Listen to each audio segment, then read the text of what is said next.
Bonjour, voici une activité sur les fractions avec les blocs mosaïques. Alors, pour un premier temps, on a un bloc rose qui va représenter mon tout. Et ensuite, pour chacun des sous-numéros, on cherche la fraction qui est représentée selon le bloc qui est donné. Alors, par exemple, si on fait le bloc rouge, alors si mon tout est le bloc rose, quelle fraction représente un bloc rouge?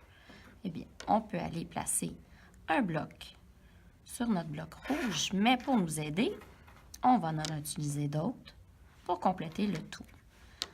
Et là, on remarque que ça nous prend 4 blocs rouges pour compléter le tout. Donc, si je cherche la fraction qui représente le bloc rouge par rapport au tout, ça va être 1 sur 4. Si on reprend la même chose, mais avec le D, un bloc noir. Donc, le bloc noir est intéressant, il faut aller jouer un peu avec. Alors, on en place un, on peut en placer d'autres. Ça se peut qu'on manipule un peu différemment, mais on va réussir à remplir le tout.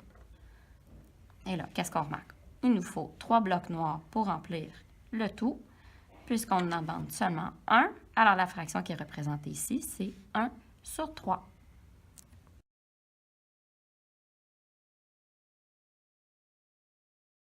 Maintenant, allons faire le i. On demande la fraction qui est représentée avec 5 blocs rouges. C'est toujours le bloc rose et notre tout. Alors, je m'en vais chercher 5 blocs rouges. Et je m'aperçois rapidement qu'avec 4 blocs rouges, je remplis mon tout. Donc, il va me falloir un autre tout.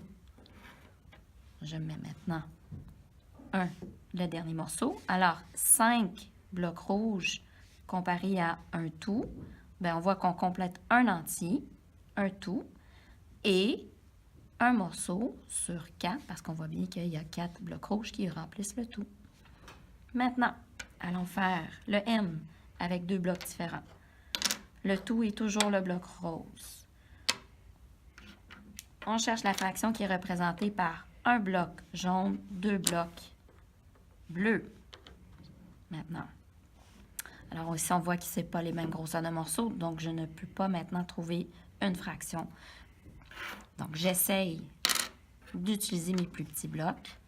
On va les superposer sur mon bloc jaune. On remarque qu'on peut prendre 3 blocs bleus pour le remplacer par le bloc jaune. On a presque terminé. Alors, ici, on voit qu'il y a 3 blocs.